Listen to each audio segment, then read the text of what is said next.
correct? Okay, so there's several ways to participate in this meeting. If you're logging in through Zoom, remember to try to tap the hand icon to raise your hand to ask a question. And after every section, we'll try to pause and do that. If you're dialing in, you will press *9 to raise your hand and dial *6 to unmute your speaker so that you can speak. And we do have, Frank, are you doing Spanish interpretation today? I can if it's needed. Okay. So if anyone needs Spanish interpretation, please let us know now or during the meeting, and we can accommodate that as well. And with that, I'll go ahead and welcome everyone to our April meeting. We moved the schedule back a little bit to accommodate for the spring break schedule. But thank you all for joining us. Just a quick screen of our mission statement here, and then also our contact information. Please stay connected. We're always sharing information on Instagram, on Facebook. And there's also always trying to remind everyone, great opportunities to participate, whether it's in these monthly calls or if you'd like to be a part of some of our other groups and committees that are planning events. We have a traffic committee. You know, we can always use help with graphic design, fundraising, and even on our social media side as well. So we usually kick off our meetings with a public safety update. And let's see, I don't know if anyone if Officer Prieto is joining us today, but we are fortunate to have Council Member Jonathan Hernandez join us. So he is the representative of our Ward 5. And Jonathan, welcome. Glad you could make it. Thank you, Irene. I am honored and humbled to be here as the council representative. I grew up in the city of Santa Ana, and I'm a Willard alumni, graduated from Willard. So Willard has been good to me, and I wanted to come here today to share some exciting news. And that news is that on Flower and 15th Street, when I first got elected to the council, there was a developer that wanted to build apartments there. And I contested that. And I fought valiantly with a lot of my colleagues on this, but I said, there's no way we can build an apartment complex here in a community that's park poor. And thankfully, I led my colleagues and in the city of Santa Ana in acquiring the land that the developer owned. We had made a purchase of that land. And in doing so, we are now building a park there. And I am going to be working with our Santa Ana Unified School District, Dr. Rigoberto Rodriguez, in setting a listening session that is going to be exclusive to the Willard and to the Washington Square community.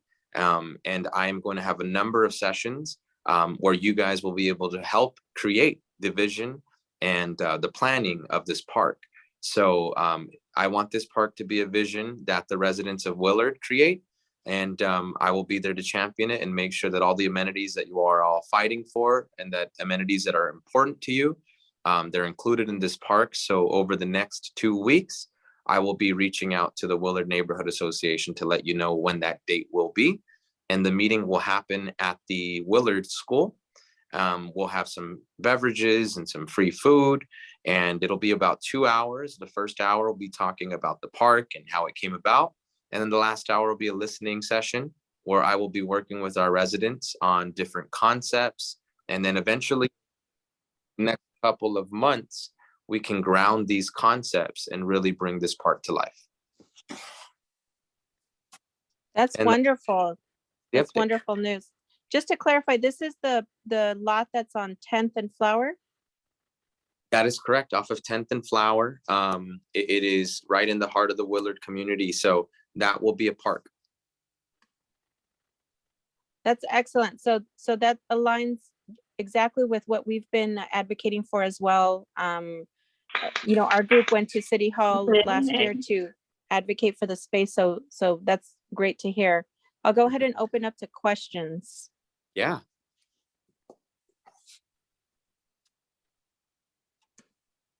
Let's see.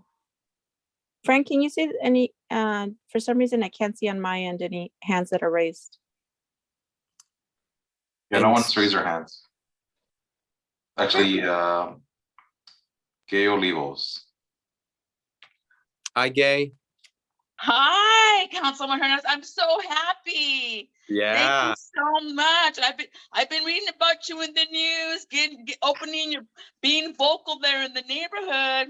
we I got to. congratulate you for stepping up and defending the people that support you. So I'm so happy. I'm just thrilled about that. That is great news. It's exactly what our team needed to hear. Yeah, So gracias, gracias, gracias. Thank you, Gay. You know, I knew it was important to the Willard community, and I went to school at Willard, and I just know when I was a kid, I used to skateboard in an alley at Willard. There used to be there back in the day, and I remember having friends that grew up there, and we used to have to play in alleyways. And I just remember when this opportunity presented itself to get a park created, I just thought of those kids that I was once in their shoes. And I want this park to be a park where children, families, and seniors can walk out of their homes, out of their apartment complexes, and go straight to this park and know that that park was designed by them, no one else. That's And great. so this park will be made with community input over a number of 3 different community listening sessions, which I will be working with you all to find some dates that work for everybody. And we will be working with our school district, Dr. Rigoberto Rodriguez, and we will be working with UCI. UCI has a grant that is focused on taking early learning initiatives and playful learning and intersecting them into parks. So how do we intersect education and learning and play at the same time? So I want that to be a staple in this park. I want there not only to be amenities that kids enjoy and have fun with, but I also want to see those amenities that encourage more learning and more education around STEM, math, and science. So I want to bring to the table a lot of really awesome concepts that I have seen utilized in other parks. And then the Willard community and Washington Square community, you guys can help ground these concepts and decide what you guys want to see, and I'll make sure that gets done. So it's a great opportunity for us to build relationships that will change the course of how we see these neighborhoods, because what we're seeing now today, 20, 30 years from now, these kids that are playing in these parks will be bringing their children there. And I think that's beautiful.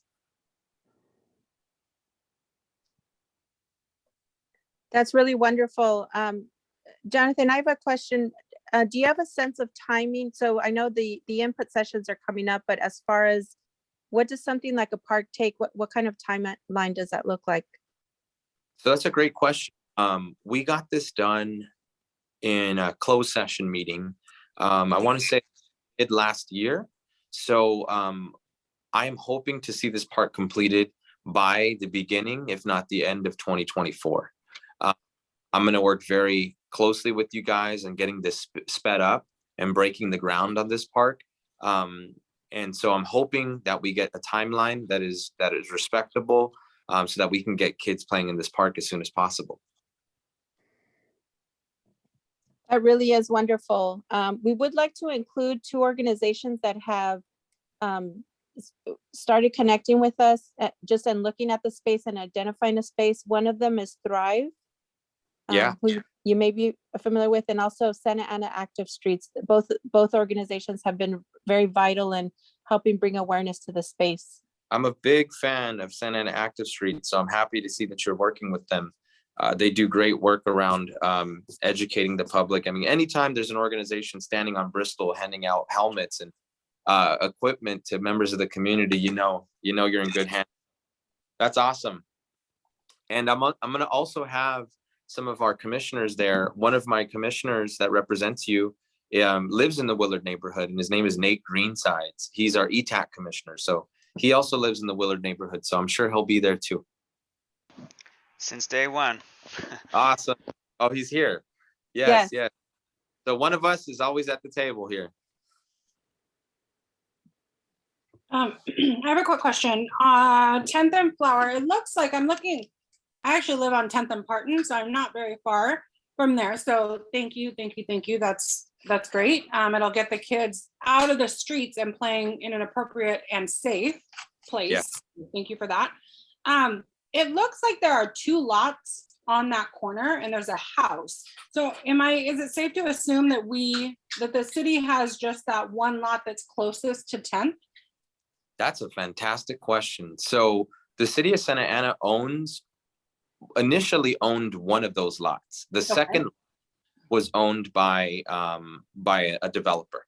The developer, since then, we have purchased that lot from them. So now we own the entirety of those lots. Oh, that's great. So the Wow. entire parcel of land that's there will be turned into a park.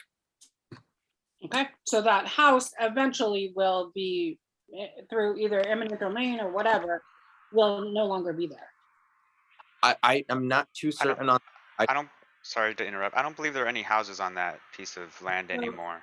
One more piece. Yes, that's Oh, correct. maybe it's gone now. I don't know. Yeah, I do remember literally a week before it was torn down, before the city bought it. But yeah, it's empty now. I know maps are sometimes outdated. Okay, Yes. well, perfect. That's even better. Thank you. I'm really happy you guys are excited about seeing a park come to the community. I think that public land plays a very vital role in not only keeping community safe, but improving the perception of safety, right? Because it gives kids a place where they can just be kids, and it gives mothers and families a place where they can make memories. And that's what's important. So I knew you were all going to be very excited. And I'm looking to host our first community listening session within the next couple of weeks. Well, you definitely have our support, and let us know how we can help get the word out. I do have a question regarding the Santa Ana School District participation. Yeah. What is their role? And I only ask because we've hit quite a few roadblocks in having access to, Willard is intermediate is such a central part of our community. But even just to have our monthly meetings have been such an obstacle with some of the regulations and things that they don't make it easy. So what is their role in this? That's a great question. Well, thankfully, I recently had the pleasure of meeting with Dr. Rigoberto Rodriguez, who's with the school district, and he's a school board member. And the role that they're going to play is they're going to allow us to utilize the school district, the school. We're going to be able to utilize the Willard campus to host our listening sessions. So that'll be the location where I host these, and I will be joined by Dr. Rigoberto Rodriguez. So I'm happy to see that we're starting to build a bridge between Santa Ana and our school district, because it makes the most sense, especially the Willard school should be utilized more creatively, where families should have access to that school. And especially during a time like now, we're in the middle of a pandemic. We need to get more innovative with our infrastructure. Mm-hmm. So I can't tell you this. Dr. Rigoberto Rodrigo was ecstatic and extremely excited to open up Willard to the community so that we can have this meeting. And he will be joining us, as well as UCI professor, Dr. Andres Bustamante, who is an expert in the playful learning landscapes. And what the playful learning landscapes is it's just intersecting play and learning at the same time. Because when you're playing and you're interacting with kids as a child, there's a lot of learning opportunities that sometimes we miss at our parks or at our schools. So I really want this park to be a staple that shows us what active learning looks like. And I think that a lot of community members are going to be very happy with what this park becomes. That's really great. Well, thank you so much for sharing that amazing news. And again, just keep us posted on that community input date, and we'll help get the word out. Awesome. Absolutely. Well, thank you, everybody. I'm really happy to see that you're all receptive. I'll be working with you all over the next couple of weeks. And I'll let you know when the proposed day is, and go ahead and have our listening session, and let's start grounding these concepts and get this park off the ground. Sound That's good? great. Yes, awesome. Thank you. Thank you. All right. Thank you so Woo! I wish I could spend more time, but I do have another meeting I gotta get to. I just wanted to share that good update. Thank you. No, we appreciate it. Thank you for all Bye, that you everybody. do. Bye, Commissioner Greensides. Thank you, City of Santa Ana, for helping with translation. Irene, good to see you. Gay Olivo is always a pleasure. Santa Ana Active Streets, shout out. You guys take care. Thanks. Bye. Well, that's a really nice way to kick off our meeting. I agree. So Chris, can we one up that? I don't know.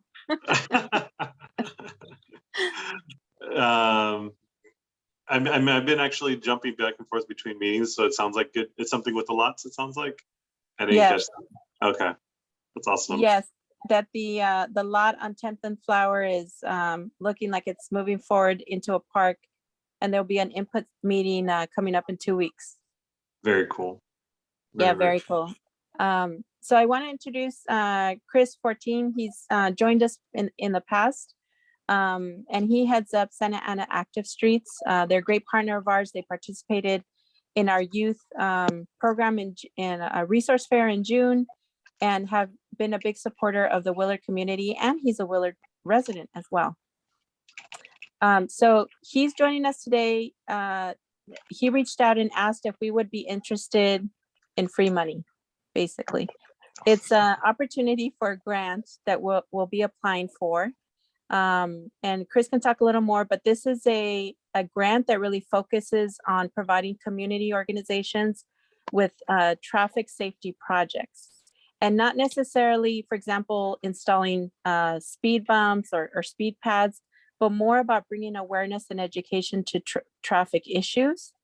And we'll kick it off with that. But the reason we're adding this to today's agenda is we'd like feedback on what is included in this grant request. Chris, did you want to add something? Yeah, so just wanted to kind of share that we've worked with Irene also, and just want to acknowledge Irene's also been a volunteer with us and helped us out a lot. And I know that we've seen, her and just the Willard Neighborhood Association being really active, and so we've tried to collaborate in different ways. So definitely enjoyed coming out to some of the resource fairs, specifically that one that was at the church. But yeah, this came up. This is a grant that comes up every year. The award amount, max award amount, is about $15,000. The award doesn't have to just be $15,000. It can actually be $1,000, $5,000. It really is up to what the partners feel like is something that's doable, and basically based on what your needs are. And so we actually applied last year for this funding, and we were able to host a helmet and bike light distribution event at different parts of the city. We were able to actually host some bike rides.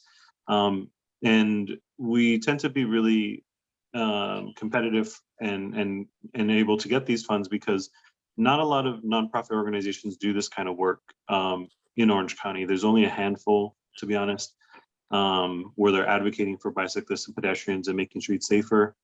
And so, I've kind of tuned in to some past neighborhood association meetings for Willard, and learned about some of the challenges that y'all have had when it's come to cars driving really fast. And honestly, I walk on Washington all the time, and that street is pretty wide on the north side.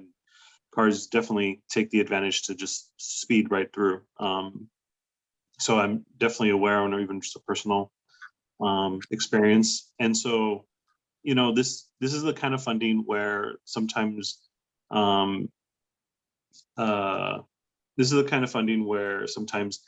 you can use it to kind of help push forward some of the activities that y'all are trying to do. So like if there's still those traffic safety concerns, this is something that can be used to highlight those issues. It could be used to connect with residents through like survey collections. And it can be used honestly for a lot of creative things. Like I said, we actually have done bike rides for this activity. And so me and Irene have been kind of talking back and forth. And so we kind of came up with a few ideas. And so we're just wanted to kind of see if the Neighborhood Association would be interested in this kind of partnership. SAAS would get the money, but how we really work though, we really work in a very collaborative way. So, so I think whatever it's done, I want to feel that the Neighborhood Association has access to the funds in some capacity, whether we're purchasing some certain things as we need to, or all the details that are developed are one that's kind of in agreement with what we could want to do. So I just wanted to kind of place that out there. But I guess Irene, did want to talk about the kind of options that we've been brainstorming, or if anybody has any questions real quick? Yeah, so I'll just give you an idea of one idea that we're thinking of, and then we'll open it up to questions, comments, and additional ideas. So the one that's kind of sticking that we think would be a good fit for our community is a block party type of summer celebration. And it would be great to close off one of the streets, or even, if we're able to get a partnership going with Willard Intermediate to do it there.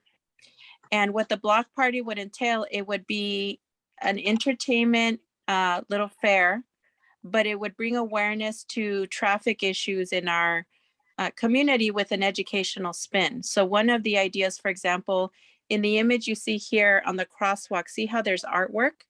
So that's called Kit of Parts Artistic Crosswalk. So that is done to help create awareness that this is a crosswalk you're coming up to. It'll help people slow down in addition to the stop signs that are there, but it just helps create awareness. And what's great about this grant is it's not like we're going to be painting this during the block party, but maybe this is the crosswalk artwork is started and then we're unveiling it at the celebration. We talked about maybe doing a history walking tour on the perimeter of Willard. There's some great history starting with the Willard tree. We can, now that we have the great news about 10th and Flower, point to that direction and say, within walking distance, you'll be able to walk to a park very soon, and just do a little mini tour around Willard. Definitely want to have a local band, some activities for the kids, that sort of thing. So if we like the idea of doing a summer block party, this grant would partially fund that. And then we can look for other resources for donations, or we can talk about budget and scale and that sort of thing. But I think I'll pause there and open it up to questions or any other thoughts that we might have.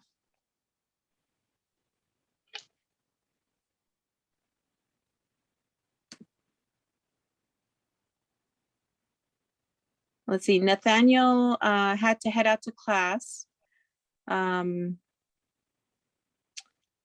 He had a note here. He would like to address the educational aspect about riding bicycles in Willard, drivers who don't know how to share the road, and cyclists, educating cyclists on how they can safely bike in the road instead of the sidewalk. So that's something that we can definitely look to add as part of this event or this grant.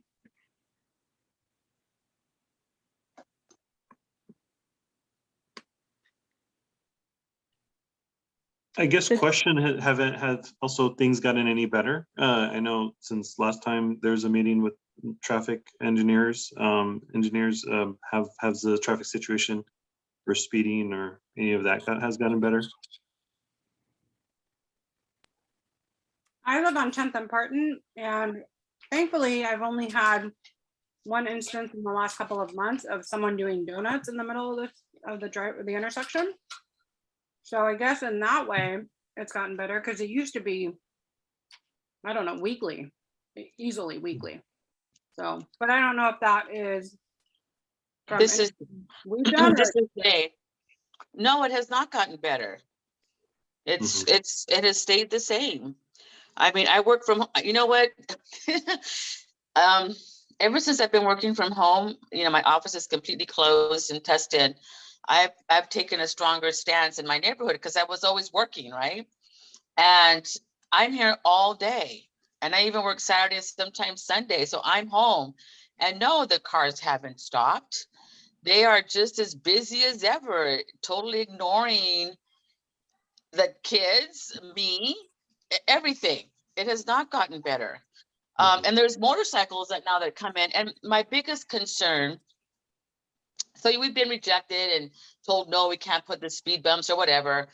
But my biggest concern is that new building coming up, the county building coming up, and people shooting down Parton to get to work. So in my opinion, it's just going to get worse. It is not going to get better. And I don't know what it's going to take, you know, somebody get run over, maybe, unfortunately, to get the point across, because I don't know. But to answer your question, sir, no, it has not gotten better, in my opinion. Yeah. Yeah, thank you for sharing. And I want to acknowledge the kind of sad fact is just because people died sometimes doesn't mean things change. There's actually a person that was actually killed on 14th on Main a week from last Sunday, not too far from the Willard neighborhood. You know, there's nothing written about in the news. And it's something I only saw because I was walking down the block and saw the memorial to him. Wow. Seemed like he was a father. And yeah, so that's just down the block for me, to be honest. So so that's, you know, one of the things about these kind of things that we're doing. I think that's why, you know, it's also just an opportunity to talk to the residents, because I think I remember that was one of the last meetings is like, oh, you need to get agreement with the residents, and I know a lot of them are renters as well. But that's what's kind of neat about this grant opportunity is that, you know, sometimes we focus on like bringing resources to people and doing all these different things, which I think can definitely be a huge component of it. But if the focus is on safety, on the speeding in the area, and actually talking to people about that, it could be a way to get that kind of feedback that, you know, and it's a kind of in a very, not sincere, but just it's like that's the main focus, you know, and it could help that work that honestly still needs to be done, that should be done even if we've gotten the no, because it's still a concern. So I just wanted to share that, just that it could definitely be used for those concerns that you get, that maybe, you know, some of y'all still have, you know, and it could be the focal point. No, that's great, Chris, especially because we seem to have lost momentum and attention from city engineers. You know, they gave us a response and it's kind of stood there. I think another possibility, just to keep the traffic conversation going, is we can talk with Councilmember Hernandez about maybe adding a traffic component to the feedback session that he's planning, or find another avenue for it. Yeah. So overall, do we like the idea of a summer block party? So we had it on our calendar to do some kind of music in the park or summer event. So if this grant does get approved, we would still have that type of event, but it would have a stronger purpose and really a goal of bringing awareness to bringing the community together, but also have another purpose of creating some awareness about traffic safety in our community. I think that's a great idea, and asking for feedback and more information about, like, yay, I know you ride your bike to take the kids to school every day, you know, those kinds of things where you can share your stories, because our stories have power. So you know, share about how people try and run you off the road, or they don't even pay attention because they're on their phones, or whatever the case may be. I think that that would be a great place to be able to gather that information so that we can go back to the city and say, okay, look, we heard from the residents, this is what we're hearing, this is what we're seeing, you know, so on and so forth. So I think me and Irene will definitely take a lot of this feedback and develop it into the proposal. I think there's a lot of different ideas that we floated around too. So I guess Irene, at this point, I know we'll get a chance to kind of revise, I think, a little bit of it if we need to. But if our folks fine with us kind of moving forward with some of the feedback? And I don't want to say this is the part to stop if anybody has more conversation, but I guess like that they're okay with us moving forward. And I guess, I don't know, Irene, if there's a way to share the proposal or even just the description of what it'll look like, because I'm thinking, like, personally, I would like to work with, like, if we could pay the senora that works on the corner at the Willard Park to hook people up with aguas frescas or raspados, and we give a certain amount of money, and that can be a component of the activity too. Or like, you know, we do, you know, like we could put in a budget where we can buy a bunch of safety materials, but we don't know. That's what would be nice to know from folks. Like, what would safety materials that think people would use? Like, we buy some reflective vests that are pretty nice to make you look more bright at night. And it's just, and I'm saying this is like, those are things we're going to be working on, me and Irene, to also see, like, what could the budget be used for to also help out and support in getting people out too. So. Well, this is Gay. I just want to put something out there. I don't support the lady at the corner of 15th and Parton. I mean, I'm just going to be honest and upfront about that. Okay. You know, she blocks the sidewalk every day with her customers. Cars stop, literally put their blinkers on, and I can't even cross into my street because they block the street. So I'm not happy with her. I know Irene's an advocate for her, but I'm not. So I'm just going to put that out there. I just want to be transparent. And you know, I agree with riding in the streets, but how can we ride in the streets when their cars are blocked off? Literally leave their car running with the blinkers on to go and purchase from that lady. My sons cannot ride their bike on the street. It's too dangerous. In turn, they block the sidewalk.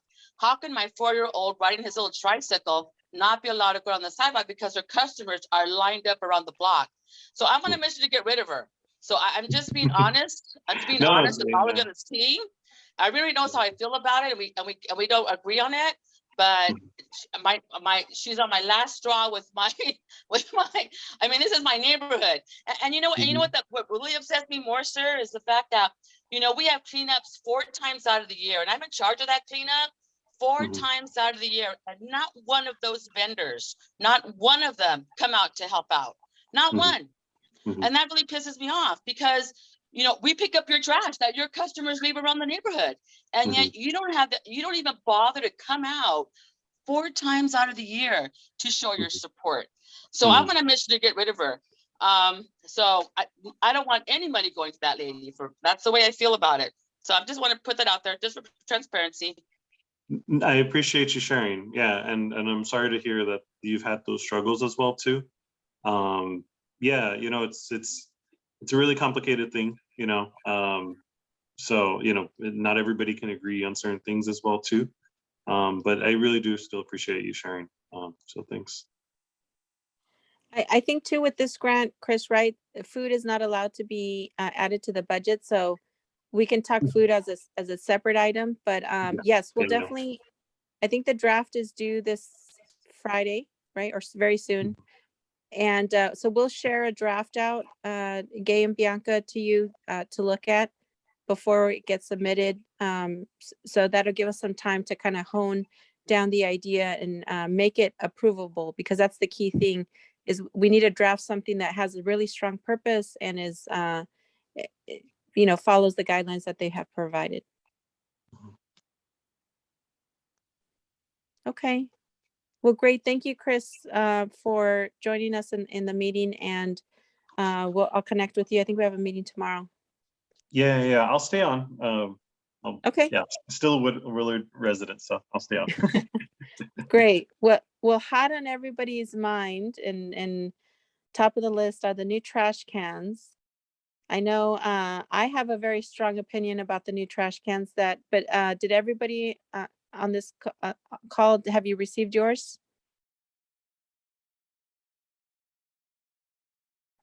It looks like March 1st, they started delivering them. It's a staggered delivery, but I believe most folks in the Willard community have received them, either whether you live in a multifamily unit or single residence home. We have not yet received them. Oh, okay. As of Friday, we have not yet received them. Okay, well, be prepared to be confused. What do you, we have a big dumpster. Confused, uh-oh. So, you know, we used to have a different system, but what they're asking, and hopefully if it all leads up to being better for the environment, great, but it's not an intuitive system that they have set up. So Republic Services is the new service provider, but as part of their July 1st is their official start date. They're ramping up by swapping out all of the trash cans. So Waste Management will still be the service provider, but they're just starting to distribute all of the new trash cans. And I believe this applies to multifamily units as well, but let me dive in a little closer. So there will be a green can, and this is only for organics. So that's anything like grass clippings, anything that grows from the ground or is natural. So, you know, meat, leftover meat, anything that's natural of nature. But what's not allowed are plastic bags, things like that. So that creates a little bit of problem, right? Like in our household, we have just regular trash bags where all the food trash goes in there. But now you either have to empty the bag into the can, or you have to get recyclable, it says here, I think it's compostable bags that will disintegrate in the landfill. So that is something that's new and different. And those are compostable bags are very pricey. They are, right? That's what I was, yeah. I've never purchased them, but I can imagine that they are. And then, you know, who wants raw food and things in a trash can? Is just, I'd like to make a clarification. Yes. I've already been to like 3 or 4 of the presentations on these trash cans to different neighborhoods. So they actually are not suggesting to use those compostable bags or any type of bag, right? What they are suggesting is putting any food scraps into a paper bag. And one of their suggestions is to put that bag in the freezer so that the food scraps don't get, you know, they don't start decomposing, they don't smell. And so the day of the service collection, you can actually just put that paper bag into the organics bin. So, and they also, the Republic Services will also have a container that you can buy off of them if you choose to go that route. It's a smaller container, specifically for food scraps, but. That's assuming that everyone has room in their freezer to. Correct, yes. That's Yeah. correct.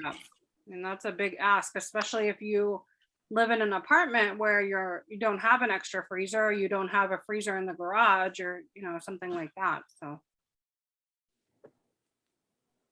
Yeah, I'm fortunate we have an extra refrigerator, so we happen to have the room, but I mean, my aunt lives in an apartment on Durant, and she wouldn't have the room. Her refrigerator is tiny. So I don't know. I don't know how to overcome that. yeah, that's an interesting suggestion. And I agree. I don't know how feasible that is. And just the thought of putting decomposed food back in the freezer doesn't seem sanitary in a paper bag, because the time it takes to freeze is a possibility it can leak on the rest of the food. That's an interesting idea. I'm sorry, I'm trying to absorb all this. Okay, this is gay. Okay, I did get my new trash cans. They're nice and clean and pretty. You know, they smell great. And to your point, I have not read the ins and outs of they sent me like a pamphlet, right? And it's very nice, and it's written in Vietnamese and Spanish, and I haven't had a chance to go through and read the ins and outs of it. I figured, well, I have until June.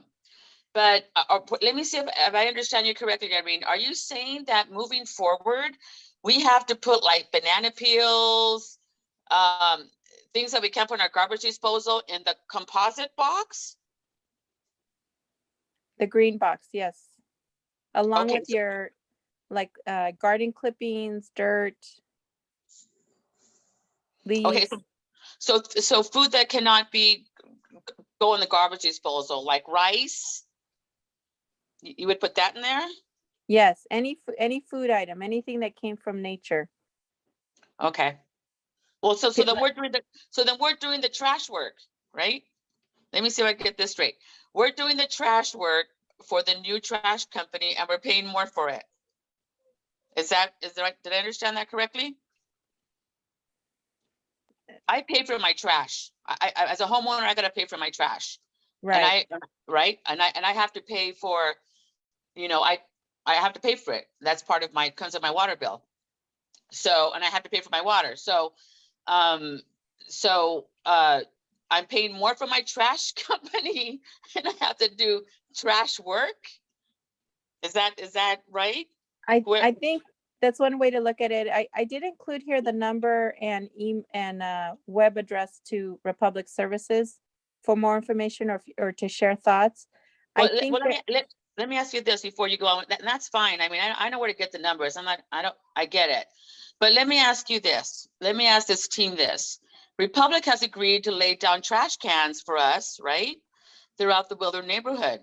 So in those trash cans, are we going to have 4 different trash cans in those? Like one for composite, one for leaves, one for trash, one for cardboard or whatever? that's a good question. Frank, do you know what type of trash cans the neighborhoods are getting? I believe it's just a general trash can. Because those trash cans are meant for people that are, you know, that are the pedestrians, right? So they're walking, you know, most of the trash that is being collected might contain some recycling, but it's mostly things that are just gonna go straight to the landfill. Okay. Yeah, I mean, That's they're not, yeah, they're smaller trash cans. They're not necessarily like the ones from the residential area. Okay, that's food for thought. No pun intended. And I agree. I'm not putting anything in my freezer. I agree with you, Irene. I'm not putting, you know, leftover food in my freezer, you know? So Right. I'll see what happens, but they might charge me for it. I might get penalized. So I don't know. Yeah. I've got to ask some questions. And maybe I hope they get creative in how they message this. I know in our household, we do our fridge dump on Sundays so that the food is not sitting in the trash can normally anyway. So maybe that could be an alternative message to folks.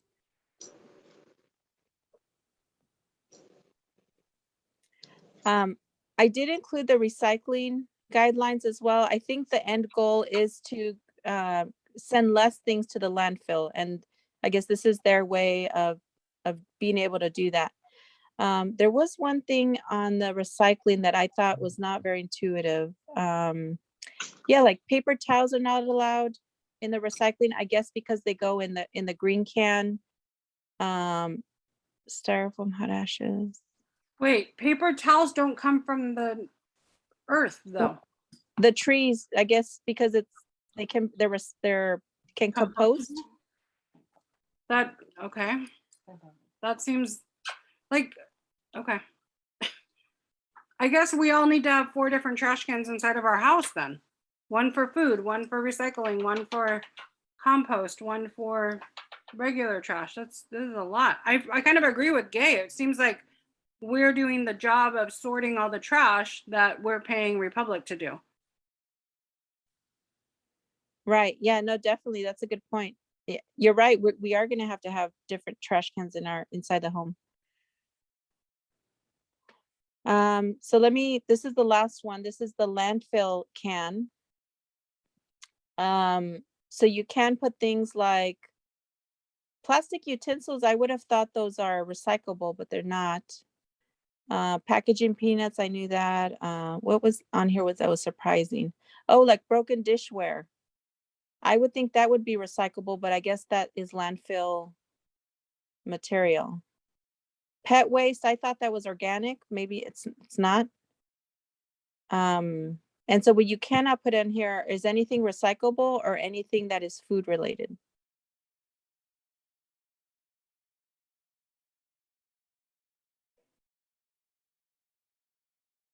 So again, these guidelines are on Republic Services website. They're also, I think, on the cover of the cans. They have some photos.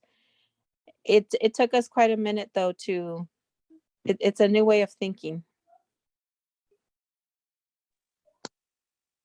I was gonna say with the recommendation of using paper bags, while it might sound like, okay, makes sense, but I don't know, if you're just actually shopping locally, they're usually just providing you with the, reusable plastic bags, which are okay, but it's there's not even really readily available paper bags unless you're going to places like Trader Joe's, which and maybe some residents are going out that way, or mothers, but it's just there's not even readily available paper bags either. So I feel like definitely need more education on how people can actually have this lifestyle change, because it's sounding like it sounds kind of stressful. I've seen it done, but it's just to think that people are going to shift is kind of, I don't know. It seems a little bit pushing, assuming too much maybe on the city's part, or even Republic Services. So. No, and that's a great way to put it, Chris, that it is a lifestyle change. And I think more education is definitely needed.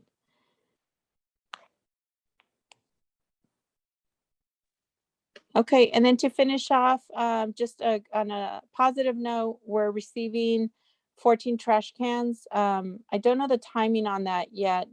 Frank, do you know if those have started to deliver? Yeah, I'm not entirely sure. I can get you an update if you want. Okay, yeah, that would be great. Yep. Okay, let's finish up here our meeting. So we had proposed an April 30th Dia del Niño event, but we're going to go ahead and postpone this event. There's lots going on in the community, especially that day. The Santa Ana Library is doing a big Dia del Libro event. And I know Councilmember Hernandez is tied up with that event. And we have other very little resources that are available for the Dia del Niño event. So for now, we're postponing it. And there is one group that approached us about doing a skate clinic. So that may be a smaller scale thing we look to do possibly in June or July over at the basketball court on Willard. But we still need to work on the feasibility of that. They're very excited about being able to do something like that, bring the skate clinic to the youth in our community. But for now, the Dia del Niño is postponed, and open to feedback if we want to put it back on the schedule for like June timing, or if we focus on some of the other initiatives that we have for now. Is there any way to couple it with the block party? Or should they be completely separate events? I think we can. Chris, is there anything to hold us back from doing that? Like, let's say we do receive the grant funding, if we have a component that is like kid focused? No, I think it just depends on what, you want to do, but honestly, it doesn't seem like you would, what is it called? Conflict or anything? The conflict? No, actually, maybe that could even be a part of the branding where it's like Dia del Niño, but then it's like there's all these like traffic safety components to it, so because we can just talk about traffic safety concerns, especially around kids. you know, Oh, so, okay. you know, so I think that, yeah, so I think there's definitely components that could definitely be incorporated. Okay. We received a small grant from Santa Ana Arts Council, and it's meant for an art project in the community. So we'd want to, I'll connect with them to see what the rules are, if we can earmark that for this block party and do it together, or if it needs to, maybe we just do a separate art project to be able to use that grant. So I'll find out more details what the rules are there. So Gay mentioned our neighborhood dumpster day. Our next one is Saturday, June 4th, garage sale weekend, 9 to 12 noon. And Gay, we can, as we get closer, let us know if we're doing a community cleanup as part of it, or if we focus just on the neighborhood dumpster part of it. I believe our trash cans may be ready by then. So maybe there could be something interesting where, I don't know, let's say, for example, we tie balloons to all of our new trash cans to help create awareness about them. So as the day gets closer, we can talk about how to really maximize this day. Moving forward, all of the garage deal off, every time we have a garage, the dumpsters come out, it's gonna be a community cleanup. I want that, I just want to make sure that we convey that all the time. It's, yes, there's gonna be a community cleanup. Even if it was just me and the boys, you know, it's fine. I'll tell you, when you have your kids out there picking up trash, they pay more attention as they walk down the street, you know, and they get a little offended when they see people throwing trash on the floor. They're like, I can't believe they just threw trash on the floor after we cleaned up. So it works when you have your kids pick up trash. Yes, we will definitely have a community cleanup around the block on the trash, on the dumpster day. Yeah. Okay, great. Yeah.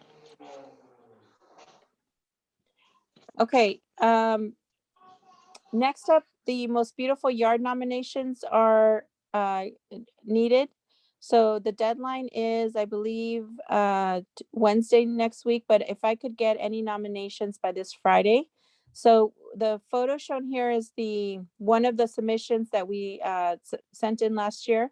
We submitted 3 houses. Basically, Gay and I kind of rode our bikes around the neighborhood and identified 3 houses that we felt were a good representation of a beautiful yard. And of course, our yards are much different than the yards in some of the other communities, but I think that's what makes this program very cool. So the winners receive a yard sign. So this particular house that's on the corner of Washington and Flower, he still has his yard sign outside. He's very proud of it. And they receive a small gift certificate to Home Depot as well. And of importance, they would like at least 1 yard to have drought tolerant plants. So in any home that we know of that has, like, you know, cactus or gravel, that sort of thing out in their yard, they're really looking for those types of home submissions. So any that you would like to nominate now, please let me know and we'll go take a photo and submit it, or just send it to me by Friday.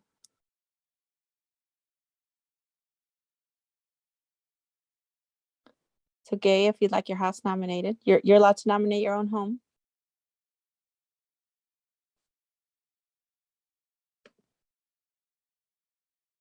You're very sweet. But you know what? The artificial grass that I put on my house front and back, I think it does fall under the, you know, the water. We get it because of the water shortage in the state, right? That's how we put a lot of money into that stuff. And it has saved on my water bill. The fact that I have fake, you know, artificial grass, you know. So, Yeah. but my fence is not up yet, so, but it'll be ready soon. So, but I do have a house in mind that's darling. I'll submit it. Okay, great. Yeah. Okay, I added the information about a traffic safety committee. We haven't activated on this, so we need to focus more first on recruiting a few more neighbors to participate. But this is another area that we really need to focus on. So we'll have a separate meeting on that. But those are the updates for this month. Just wanted to let everybody know that we'll be back on schedule the 2nd Monday of the month. So our next meeting is Monday, May 9th. What I did want to throw out there, we had talked about eventually doing an in-person meeting. How do we feel about moving the May or even the June meeting to an in-person meeting? Now that the days are getting longer, and I think a great location for this would be at the Willard Field. I think we should move it in June after we meet with Councilman Hernandez and the superintendent. That way we can talk to the superintendent and say, hey, we'd really like to have our meetings here starting next month, and get in that way, since we're not able to I get agree. in. I agree. Away. I think that Councilman Randall wants to in a few weeks. I would like, you know, maybe the first half hour just be in the WNA meeting. Now that I have the residents in that room, and just, you know, just say a couple things, who we are, right? Yeah, Just I can introduce the see board, just at least that, and definitely have a table out with all of, you know, events coming up, or, you know, information about what we do. But I think that we need to leave the table open regarding an in-person meeting, based on Councilman Hernandez's, you know, energy about getting this park open, because that to me should go at the top of the list. But yeah, I think we should I'll even take 15 minutes of the first meeting that we have with those people, with the residents, right? Yes, definitely. Yeah. Yeah, I can see us having our tent or table out there. Yeah. Agree. Yeah. Okay. Sorry, before everyone ends, I just quickly wanted to introduce myself. I know we didn't do introductions in the beginning, but my name is Frank Bejarano. I'm new to the city. It's actually this is my third week. I'm one of the community planners with the Neighborhood Initiatives team. So I believe you met Alyssa in the past, or she's been supporting you, and as well as Margarita, right? But with that said, I did get an update from Tim from Parks and Recreation regarding the Willard park, or access to the park. So I'm just going to read it off, from what he sent. So it says, the city and Willard Intermediate are working collaboratively to address the pre and post school fighting, loitering, and unauthorized activity at Willard Park. By piloting the closure of Willard Park during school hours, which is between 8:30 and 3:30. The intent of this action is to discourage behavior that is currently taking place before and after school. Both the school and the city will evaluate the effectiveness of this decision towards the end of the school year to determine positive or negative impacts to the surrounding community. So that's his update from Tim from Parks and Recreation. Are there any questions regarding that? I can also relay questions back to him. Yeah, I'd like to know what those types of activities that they're planning to.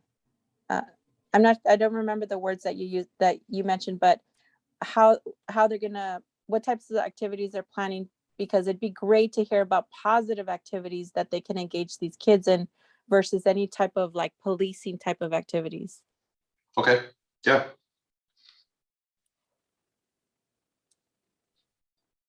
That's what these kids need. They just need a place to hang out, and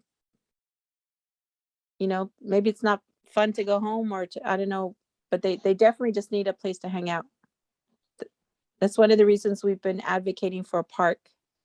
So closing the park during school hours, again, I can see where that's going, but I don't know